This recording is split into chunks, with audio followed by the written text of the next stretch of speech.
the flowers for a couple of hours on a beautiful day. Et bien salut à tous les fans de Dragon Ball, c'est Trunks Review. Aujourd'hui on se retrouve pour un nouvel épisode de SI, la série où on prend un événement marquant de Dragon Ball Super et on essaie d'imaginer la suite si cet événement ne se serait pas passé. Donc pour cet épisode, l'idée de vidéo qu'on va traiter aujourd'hui, elle m'a été donnée durant les live discussions que je fais tous les dimanches après-midi. Donc si vous voulez venir discuter avec nous sur plein de sujets de Dragon Ball Super, n'hésitez pas à faire un tour. Bon, avant de commencer, comme je le dis à chaque fois, je suis un simple fan de Dragon Ball comme vous, donc il est possible que j'ai fait des erreurs ou des oublis. Si c'est le cas, n'hésitez pas à me le dire dans l'espace commentaire. Aujourd'hui, comme vous avez pu voir dans le titre, on va s'attaquer au sujet et si Beerus n'était pas venu sur Terre, ou et si Beerus ne se serait pas réveillé. Donc c'est la première vidéo et si où on va parler exclusivement de Dragon Ball Super. Elle sera sûrement moins longue que les précédentes, vu que dans Dragon Ball Super, on a beaucoup moins d'intrigues et beaucoup moins de méchants que dans Dragon Ball, mais on va quand même essayer de créer une histoire derrière. Donc comme vous le savez tous, je vais résumer rapidement. Beerus s'est réveillé d'un long sommeil et allé sur Terre pour chercher le Super Saiyan Divin, ou Super Saiyan God si vous préférez. Et donc aujourd'hui on va essayer d'imaginer une suite à Dragon Ball Super si Beerus ne se serait pas réveillé. Donc juste après l'arc Battle of God, il y a la résurrection de Freezer. On peut imaginer que malgré le fait que Beerus ne soit pas venu sur Terre,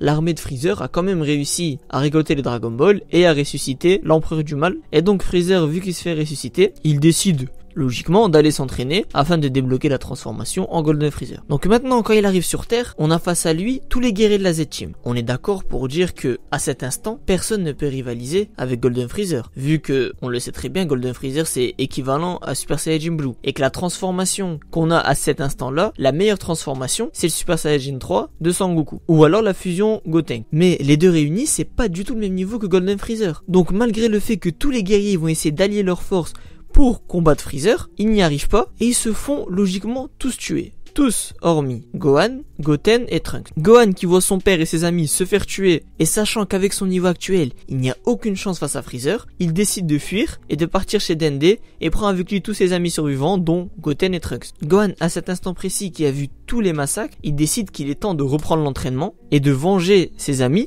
et surtout Freezer a décidé que la Terre, elle allait devenir sa base en quelque sorte et donc il fait régner la terreur sur Terre et l'objectif de Gohan c'est que la paix règne une nouvelle fois sur Terre. Donc il va dans la salle de l'esprit et du temps, mais pas seul, il va avec Goten et Trunks pendant 3 jours. Autrement dit, il va s'entraîner pendant au minimum 3 ans. Durant cette année, leur niveau 3 a considérablement augmenté. Pour Gohan, on peut supposer qu'il maîtrise complètement son potentiel. On peut dire qu'il a un niveau équivalent à celui que Gohan a juste avant le tournoi. Donc si vous vous souvenez bien, Gohan, il avait réussi à se battre avec Goku, alors que Goku s'était transformé en Super Saiyajin Blue plus le Kaioken. Quant aux deux autres, c'est-à-dire Goten et Trunks, ils ont suivi un entraînement assez spécial puisque durant 2 ans, ce qu'ils ont fait, ils se sont entraînés sans fusionner. Cela leur a permis de augmenter leur force individuellement, c'est-à-dire de chacun de leur côté, ils s'entraînaient à fond et en plus de ça ils ont grandi donc leur force a augmenté. On peut supposer cette fois-ci que les deux ont réussi à débloquer le Super Saiyajin 3. En l'espace de 2 ans, ils maîtrisent la transformation. Et ainsi par la suite, durant l'année qui est restée, ils se sont entraînés mais cette fois-ci en fusionnant. C'est-à-dire que 2 ans ils s'entraînent individuellement,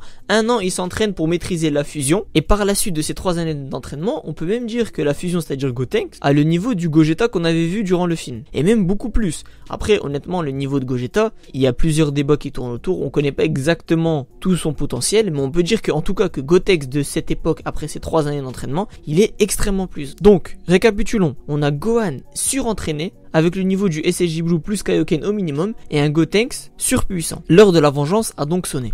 Ils vont donc tous les 3 face à Freezer pour le combattre, et logiquement, ils vengent leur ami en tuant Freezer vu qu'ils sont extrêmement puissants, et ils détruisent tout le reste de son armée. La paix redevient sur Terre. Ok, donc là, on a fait la partie avec Freezer. Vient par la suite l'arc du tournoi entre l'univers 6 et 7. Normalement, ce tournoi, il va pas avoir lieu vu que Beerus est encore endormi et donc c'est impossible que le tournoi il soit organisé. Juste après l'arc du tournoi, qu'est-ce qu'on a? On a l'arc Mirai Trunks avec Zamasu. Pour cette partie de l'histoire, il est honnêtement très difficile d'imaginer une suite, étant donné que pour cet arc, une grande partie de l'intrigue, elle repose sur la présence de Goku. Parce que même si Zamasu avait une idée radicale sur l'existence des êtres humains, c'est en voyant Goku qui le pousse à mettre en place son plan en action, c'est-à-dire le plan zéro humain. Donc c'est pour ça que j'aimerais que vous, en commentaire, vous me dites votre scénario possible à partir de l'arc Zamasu. Mais bon, je vais quand même imaginer une suite, mais même si je vous préviens, elle est un peu tirée par les cheveux. Donc Mirai Trunks, il revient du futur, blessé, il leur raconte qu'un ennemi extrêmement puissant a fait son apparition dans sa timeline. Et cet ennemi, il ressemble trait pour trait à Gohan.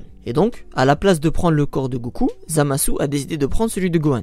je vais vous expliquer comment cela a pu être possible. Donc on va supposer que le fait que Gohan a réussi à tuer Freezer malgré sa transformation a été raconté partout. Et ça arrivait même aux oreilles de Shin, c'est-à-dire le Kaioshin de l'univers 7, qui lui-même a rencontré à un moment donné Zamasu et lui a raconté, et c'est à cet instant que Zamasu a pris connaissance de l'existence de Gohan. Et c'est donc par la suite qu'il décide de prendre le corps de Gohan grâce au Super Dragon Ball afin de mener à bien son plan Zéro Humain. Mais c'est là où il y a un problème. Comment Zamasu il peut connaître l'existence des Dragon Ball s'il n'y a pas eu de tournoi interunivers, étant donné que c'était à ce moment-là, à cet arc, que les Dragon Ball ont été révélés, dans l'intrigue et même pour tous nos personnages. Et donc, pour le bien de l'histoire, on va supposer que c'était Gohasu qui lui en avait parlé bien avant. Et donc, nos amis, ils décident d'aller aider Trunks, et ils vont, Gohan, Trunks et Goten, ils vont dans le futur, pour l'aider. Et honnêtement, si vous vous rappelez un peu du début de la vidéo, vous vous souvenez que la puissance de Gohan et de Gotenks fusionnée, elle est extrêmement puissante. Et je le pense que leurs deux puissances réunies, ils peuvent facilement battre Black Gohan. Et donc ils arrivent à tuer Black Gohan,